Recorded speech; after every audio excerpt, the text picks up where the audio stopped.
What is up, guys? I am back. I was on vacation last week, so I did not get to get a video out about the weekly picks for week 7. So I apologize about that, but I do have my record for last week. I only won 4. I went 4-9 to put my record at 57-32 on the season. So that was a terrible week, a bunch of upsets. Hopefully this week can go better. I'm looking to go undefeated this week. I don't think it's going to happen, but we'll see. But I apologize for not getting a video out last week. I am going to make a video every single week from now on. I was on vacation again last week, so let's just dive right into it. So to start things off, we have a Thursday night matchup between the Tampa Bay Buccaneers and the Buffalo Bills. The Bucs are on a 2-game losing streak. They got 1 loss to the Lions. They're doing pretty good. And we got 1 loss to the Atlanta Falcons. Rest our soul. The Buccaneers just, they can't seem to get anything moving on offense. The running game is downright horrendous. They're having trouble finding the end zone in most games. There is a little upside with Baker finding Mike Evans on the deep passes, but that's about it. The Bills, however, they're 1-1 over the last 2 weeks with 1 loss to the 1-5 terrible Patriots. I would still call the Bills a playoff contender. I'm not crossing Josh Allen out yet. Being a Bucs fan, it kills me to say the Bills are winning this game. I just have no confidence that the Buccaneers are going to move the ball. They're not going to be stellar, and we always find a way to lose in a primetime game, so I'm taking the Bills. Up next, we have the Jets and the Giants. 2 New York teams going head-to-head. So we got the Jets at 3-3 and even 500 on the season, and the Giants at 2-5.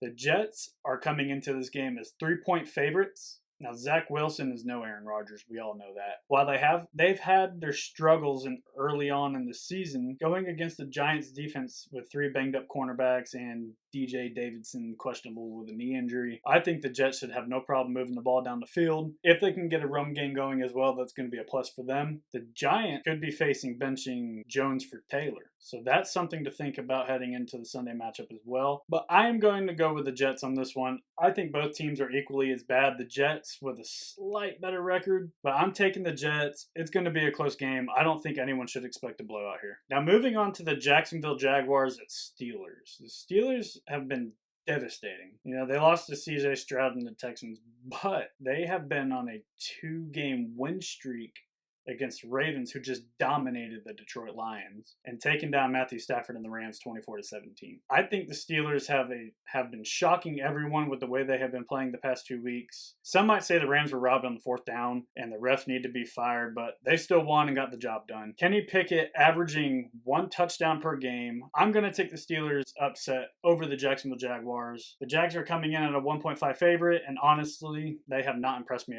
at all this season. So I think we all had high expectations for T-Law, and it just hasn't worked out for him too much. Granted, they are 5-2, but it's still not enough for me. I'm taking the Steelers as the underdogs to win this game. Now we are going to look at the 6-1 Eagles at the 3-4 Commanders. I know last week there was a ton of upsets around the league. I don't think that's going to be the case here. A.J. Brown has finally found his rhythm. He is now averaging 100+ receiving yards per game since week 3. I do not expect that to be any less against the Commanders this week. Jalen Hurts is battling a knee injury. Eagles fans, rest assured, you shouldn't worry. I do not think they're going to sideline him for this game. He'll get the start. I'm not taking the upset on this one. I'm taking the Eagles by a mile. They will improve to 7-1. Commanders will continue to have a depressing season and fall to 3-5. Eagles for the win. Up next, we look at the 3-4 Rams at the 4-2 Dallas Cowboys. Matthew Stafford and the Rams really have seemed to fall off the deep end after the Super Bowl win against the Joe Burrow and the Bengals. While Kupp and Puka have been doing a great job offensively with the receiving yards per game, I do not think that's going to be enough going up against the Dallas defense, even with Diggs out and a couple of others. I can't remember who. I can see the Rams struggling to move the ball against Dallas. Now, I'm not going to say Dallas will be any better offensively, but the Rams have the 7th best pass defense in the league, allowing just 184 yards per game. I think that's going to be a problem for mediocre Dak Prescott if he cannot find any lanes to throw in. Despite all that, I'm going to take Dallas here solely because of their defense keeping them in the game. So I'm going Dallas. Rams are going to lose, no question. Now, this is the matchup I'm looking forward to the most. We have the Minnesota Vikings at 3-4 after taking down Brock Purdy and the 49ers at the 2-4 Green Bay Packers. Now, it's no secret Minnesota shocked the world Monday night against the 49ers.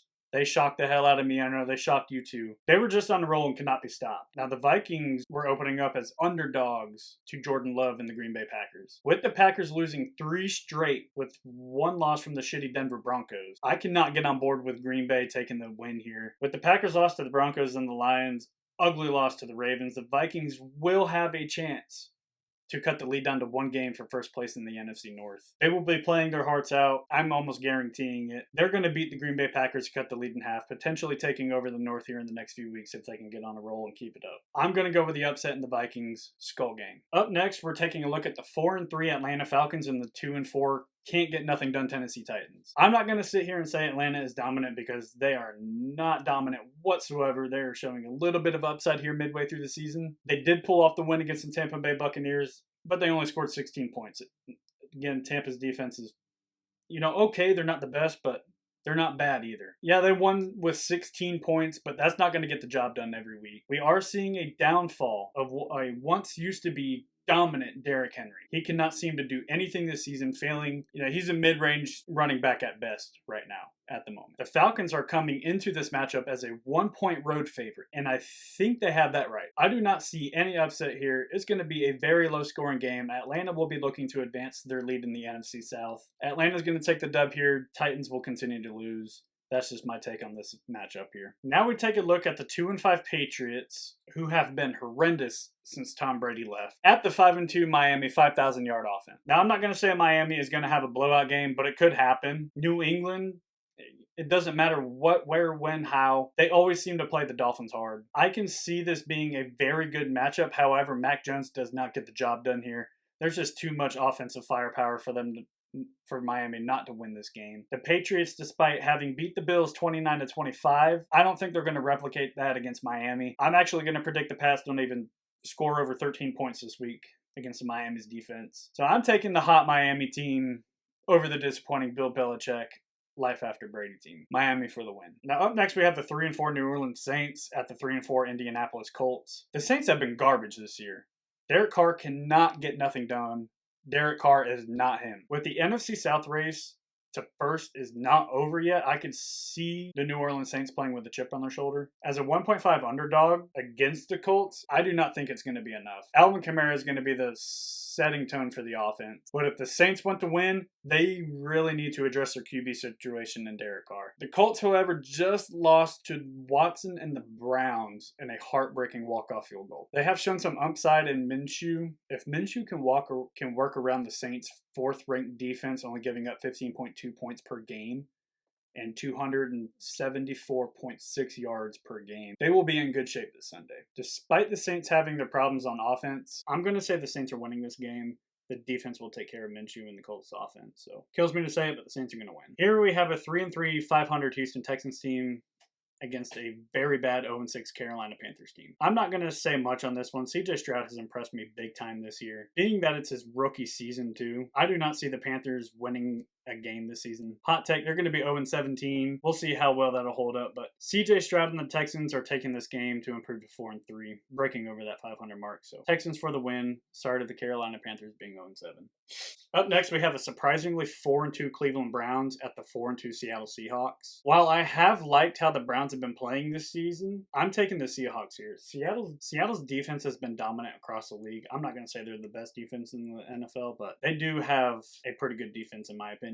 I mean, they've held Joe Burrow and Jamar Chase to a total of 214 yards, and their rankings 17th in the NFL. I have not seen much from Cleveland that says they're going to beat Geno Smith and the Seattle Seahawks, so I am not taking the Browns here. Seattle Seahawks have my unofficial pick. Now, Sunday at 4:25, the entire world will see how well the 49ers really are. We're looking at a shockingly 3-3 Bengals team at the 2-game losing streak 49ers. Brock Purdy has not done much to help his team over the past 2 weeks. I mean, they took L's from the Browns 19-17 and the Vikings 22-17. So after dominating the first half of the season, they just can't seem to score more than 17 points over the course. So hopefully that is not the case here against the Browns. The Browns held Purdy to 125 passing yards and 1 touchdown. Joe Burrow and the Bengals have found their legs, and they're finally getting cooking on offense. So this is possibly going to be the best matchup this week, in my opinion. But with the 49ers coming in as 5.5 favorites, I'm taking the 49ers. I think this is their bounce-back game to get back in that track to the win column. Sad to say, Joe Burrow and the Bengals will fall to 3-4 on the season. Next, we have the 6-1 Kansas City Chiefs at the 2-5 garbage Denver Broncos. Obviously, the Broncos are the underdogs in this matchup. Mahomes and Kelsey are going to get the job done once again and take home the W. In the comments below, how many times will Taylor Swift be shown on TV? TV. I'm sick and tired of it too.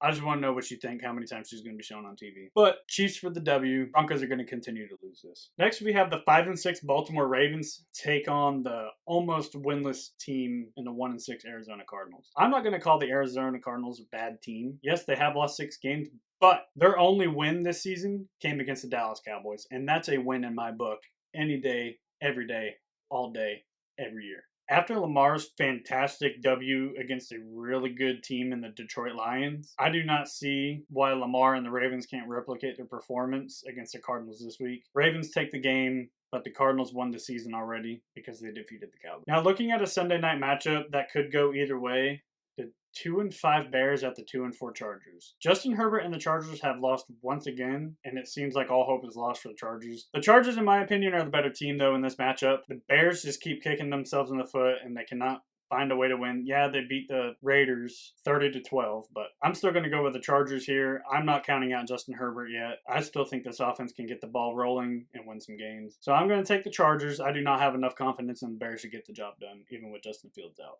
Now, last but not least, we have a Monday night matchup with the 3-4 Raiders and the 5-2 Detroit Lions.